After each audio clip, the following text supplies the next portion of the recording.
ইতিহাস তার জ্বলন্ত সাক্ষী। এখনো কোন বাতিল শক্তি টিকে থাকতে পারবে না। তারাই ইতিহাসের আস্তাকুড়ে নিক্ষিপ্ত হবে। বিজয় হবে সত্যবাদীদের, এই বিশ্বাস আমাদের আছে। আল্লাহর ইরশাদ, সত্য সমাগত, মিথ্যা অবস্থিত, নিশ্চয় মিথ্যা অবস্থিয়মান, এই বাণী অচিরেই বাংলার মাটিতে বাস্তবায়িত হবে ইনশাআল্লাহ। আপনারা হিম্মত করে বাতিলকে রুখে দাঁড়ান। বাতিল অপশক্তি আপনাদের পায়ের নিচে মাথা নত করতে বাধ্য হবেই হবে। শয়তান হযরত আদম আলাইহিস সালামকে মিথ্যার প্রতি বিভ্রান্ত করতে চেয়েছিল। হযরত আদম আলাইহিস সালাম শয়তানের বিরুদ্ধে রুখে দাঁড়িয়েছিলেন বলেই শয়তান হয়েছে অভিশপ্ত, লানতপ্রাপ্ত, বিতাড়িত। হযরত নূহ আলাইহিস সালাম সত্যের পক্ষে অবস্থান নিয়েছিলেন বলেই তার জাতি ধ্বংস হয়েছিল। হযরত লূত আলাইহিস সালাম, হযরত ইউনূস আলাইহিস সালাম সত্যের উপর প্রতিষ্ঠিত ছিলেন বলেই তাদের বিজয় অর্জিত হয়েছে। হযরত মূসা আলাইহিস সালাম সত্যের পতাকা বহন করেছিলেন বলেই ফেরাউন ও তার বাহিনী সাগরে নিমজ্জিত হয়ে ধ্বংস হয়েছে। হযরত ইব্রাহিম আলাইহিস সালাম সত্যের উপর প্রতিষ্ঠিত ছিলেন বলেই আগুন তাকে জ্বালাতে পারেনি, বরং একটি সামান্য মশার আক্রমণে নমরুদের লজ্জাস্কর মৃত্যু হয়েছে। ইতিহাস সাক্ষী, আব্রাহা আল্লাহর ঘর ধ্বংস করতে বিশাল হস্তি বাহিনী নিয়ে গিয়ে আসলে তাকে এবং তার বাহিনীকে ছোট পাখির দ্বারা আল্লাহ তাআলা ধ্বংস করে দিয়েছেন। আমাদের প্রিয় নবী সাল্লাল্লাহু আলাইহি ওয়াসাল্লামের সত্যের আহ্বানকে স্থগিত করার হীনমানসিকতা নিয়ে এগিয়ে এসেছিল আবু জাহাল, আবু লাহাব সহ আরবের ভারত কাবের মুশরিক চক্র, কিন্তু তারাই পৃথিবীর আস্তাবনে নিক্ষিপ্ত হয়েছে আর ইসলামের আলো ছড়িয়ে পড়েছে সমগ্র বিশ্বজাহানে। এরপর বহুবার চেষ্টা করা হয়েছে ইসলামের আলোকে নিভিয়ে দেওয়ার, কিন্তু ইসলামের আলো নেভাতে সক্ষম হয়নি ইসলামের দুশমনেরা। সত্যের পতাকাবাহীরা বাতিল শক্তিকে চুরমার করে দিয়ে তাদের ষড়যন্ত্রের জাতি ছিন্ন ভিন্ন করে দিয়েছেন সব যুগেই, সেই ইতিহাস সবারই জানা।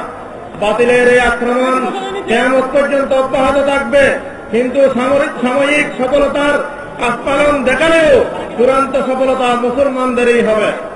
বাংলাদেশের মুসলমানরা বাতিলের ভয়ঙ্কর তাবায় আক্রান্ত।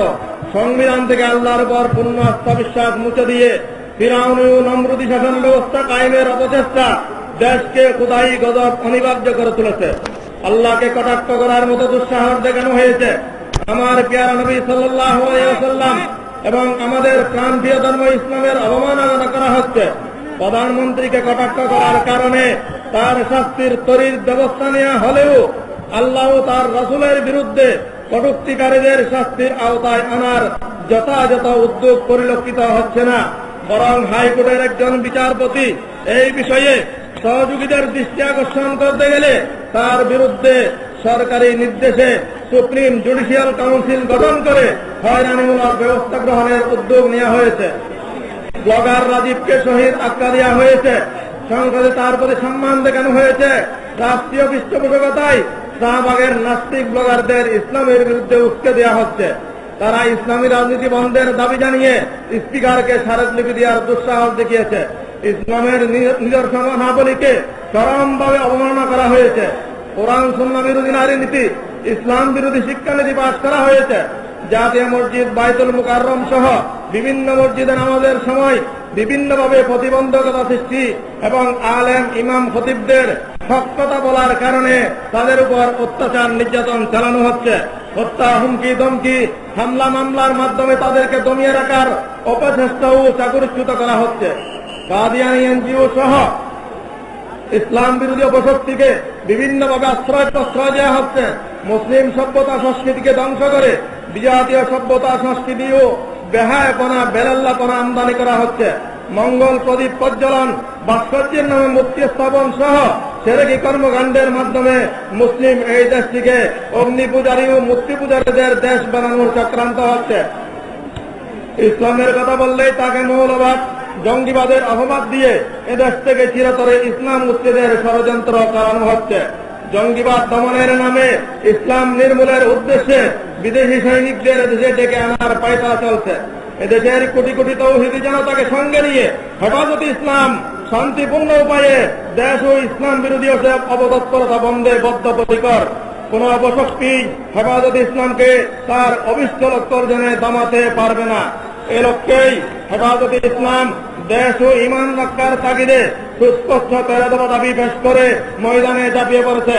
এসব দাবি কোন রাজনৈতিক দাবি নয়, ক্ষমতা থেকে কাউকে সরানো বা কাউকে ক্ষমতায় বসানোর দাবি নয়। কিন্তু ক্ষমতায় থাকতে হলে এসব দাবি মেনেই থাকতে হবে, আবার ক্ষমতায় যেতে হলেও এসব দাবি মেনেই যেতে হবে। আমরা বারবার বলেছি, আমাদের আন্দোলন ইমান ও দেশ রক্ষার অহিংসা আন্দোলন। এই আন্দোলনকে দমানোর অপচেষ্টা করা হলে এর পরিণতি হবে ভয়াবহ। সরকার নির্বাচনের আগে ইসলাম ও কোরআন সুন্নাহ বিরোধী কোন কাজ না করার অঙ্গীকার নিয়ে ক্ষমতাসীন হলেও এখন তারা সুস্পষ্ট ইসলামের বিরুদ্ধে অবস্থান নিয়েছে। সরকার আমাদের দাবি দেওয়ার প্রতি কর্ণপাত না করে দেশের কোটি কোটি মুসলমানদের বিরুদ্ধে অবস্থান নিয়েছে। আমাদের আজকের এই লং মার্চ কর্মসূচিকে একটি শান্তিপূর্ণ কর্মসূচি ঘোষণা করা হলেও সরকার লক্ষ্য করে জনতার এই কর্মসূচি বানচালের সব প্রচেষ্টায় চালিয়েছে। সরকারের সহযোগী নাস্তিক মুরতাদদের গাদানি কমিটি, সম্মিলিত সাংস্কৃতিক জোট, পরিকল্পনা মন্ত্রীর নেতৃত্বাধীন সেক্টর কমান্ডার্স ফোরাম এবং শাহবাগী নাস্তিক মুরতাদদের তথাকথিত গণজাগরণ মঞ্চের মাধ্যমে হরতাল অবরোধ আহ্বান করিয়ে আমাদের শান্তিপূর্ণ এই কর্মসূচিকে বাধাগ্রস্ত করা হয়েছে। তারপরও আজকের এই জনসমুদ্র প্রমাণ করে এদেশ নাস্তিক মুরতাদদের ইসলাম বিরুদ্ধের ঠাঁই নেই। ইমানদার জনতাই এদেশ নিয়ন্ত্রণের অধিকার রাখে। আজ সারা দেশে গণজোয়ার সৃষ্টি হয়েছে। হেফাজত ইসলামের 13 দফা দাবি না মানা পর্যন্ত এই আন্দোলন আরো তীব্র থেকে তীব্রতর রূপ ধারণ করবে। যে আন্দোলনের পরে এই ইসলাম বিরোধী সরকারের পরিণতি হবে ফেরাউন, নমরুদ, সাদ্দাত, হামান, আবু জাহাল, আবুল হাবের চেয়েও আরো ভয়াবহ। তাই এখনো সময় আছে। আল্লাহর গজব আসার আগেই আমাদের দাবিগুলো মেনে নিয়ে নিজেরাও বাঁচুন, দেশকেও দেশের জনগণকে বাঁচান। জীবন বাজি রেখে লং মার্চে অংশগ্রহণ করে আজকের এই মহাসমুদ্রকে নিজের অর্থশ্রম খরচ করে সশরীরে হাজির হয়ে ইমানি দায়িত্ব পালন করার জন্য হেফাজত ইসলামের সকল নেতাকর্মী, অন্যান্য সংগঠন দল, দেশের শীর্ষস্থানীয় উলামা মাশায়েখ, ইসলামী চিন্তাশীল ব্যক্তিবর্গ, সামাজিক সংগঠন, পেশাজীবী সংগঠন, মাদ্রাসা, স্কুল, ভার্সিটি, ছাত্র শিক্ষকদের প্রতি আন্তরিক অভিনন্দন ও মোবারকবাদ জানাচ্ছি। যুবক তরুণ, তোমরা ইসলামের মূল শক্তি সাবত বাতিল জাগরণ স্থিমিত করার জন্য আজকের মতো ভবিষ্যতেও জীবন বাজি রেখে ময়দানে ঝাঁপিয়ে পড়ে শহীদ হওয়ার জন্য প্রস্তুত থাকতে হবে। আমি ঢাকা ও তার আশপাশের অঞ্চলের মানুষের লং মার্চ কাফেলাকে সার্বিক সহযোগিতার জন্য ও আন্তরিক অভিনন্দন জানাচ্ছি। সাথে সাথে ওই সমস্ত সাংবাদিক ভাইদের ধন্যবাদ ও কৃতজ্ঞতা জানাচ্ছি যারা এই লং মার্চ কর্মসূচির যাবতীয় সংবাদ যথাযথভাবে মিডিয়ায় প্রকাশ করায় আন্তরিক ধন্যবাদ জানাচ্ছি। পরিশেষে ইমান ও দেশ রক্ষার যে আন্দোলনের সূচনা হয়ে গেছে, মানজিলে মকসুদে পৌঁছার আগ পর্যন্ত আমাদের আর ঘরে ফিরে যাওয়ার সুযোগ নেই। নাসরুম মিনাল্লাহ ওয়া ফাতহুন করিম। বান্দা আহমদ কবি আমির, হেফাজত ইসলাম, বাংলাদেশ। এই সরকার মামলা হামলা করে, এই সরকার প্রমাণ করেছে এই সরকার ইসলামী সরকার নয়, এই সরকার নাস্তিকবাদীদের সরকার। বাংলাদেশের 90 লাখ মুসলমানের দেশে নাস্তিকবাদী সরকার থাকতে পারে না। আমাদের লং মার্চের রাস্তায় গাড়ি ভাঙচুর করেছে, অনেক নেতা কর্মীদেরকে আহত করেছে, অনেক জুলুম করেছে এবং গ্রেফতার করেছে আমাদের নেতা কর্মীদেরকে, লাঞ্ছনা দিয়েছে তুমি দাড়িওয়ালাদেরকে, বেইজ্জত করেছে তুমি দাড়িওয়ালাদেরকে। তার প্রতিবাদে আমাদের আমিরে মোহতরমের নির্দেশে এপ্রিলের 8 তারিখ সোমবার সকাল থেকে সন্ধ্যা পর্যন্ত আপনার 6টা থেকে 6টা পর্যন্ত কঠোর হরতাল হবে ইনশাআল্লাহ।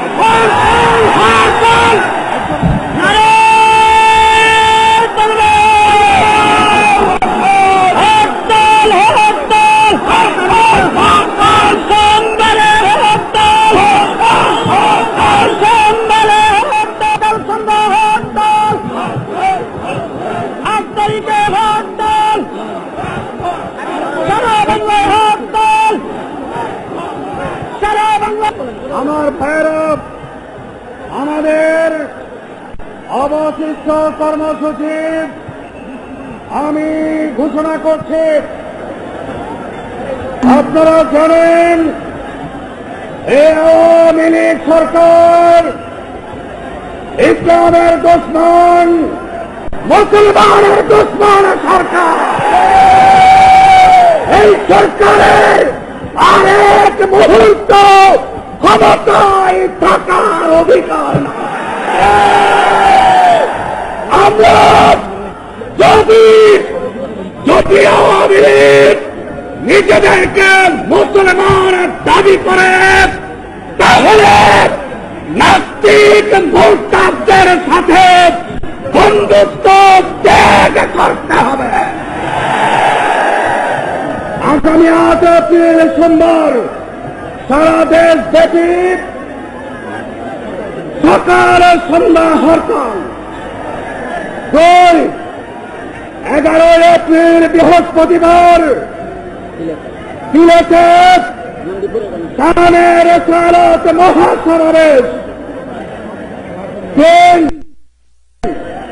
12 এপ্রিল শুক্রবার ব্রাহ্মণবাড়িয়া, 13 এপ্রিল শনিবার ময়মনসিংহ, 18 এপ্রিল বৃহস্পতিবার বরিশাল, 19 এপ্রিল শুক্রবার ফরিদপুর, 20 এপ্রিল শনিবার খুলনা, 26 এপ্রিল শুক্রবার চট্টগ্রাম, 30 এপ্রিল মঙ্গলবার, 29 এপ্রিল সোমবার রাজশাহী, 30 এপ্রিল মঙ্গলবার বগুড়ায় শানের রেসালত মহাসমাবেশ অনুষ্ঠিত হবে। যদি 30 এপ্রিলের মধ্যে আল্লামা আহমদ শফিক সহ দেশের উলামা ইসলামের তৌহিদি জনতার দাবি মেনে নেওয়া না হয়, তাহলে আগামী 5 মে রোববার ঢাকা অবরোধ করা হবে। দেশ থেকে ঢাকাকে বিচ্ছিন্ন করে দেওয়া হবে।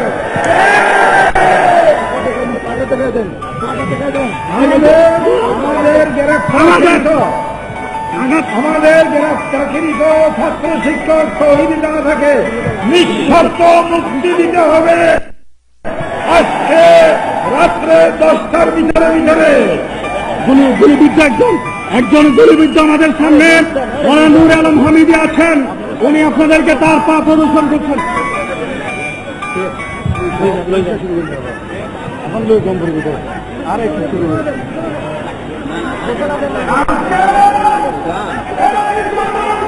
টেবিলটা পরে না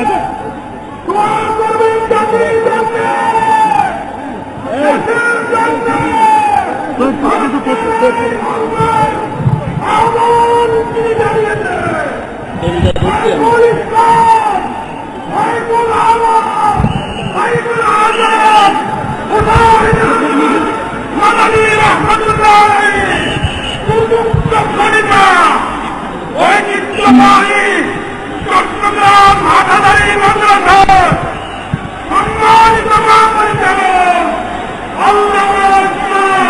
আহমদ শফিক দামাত বরকাতুহু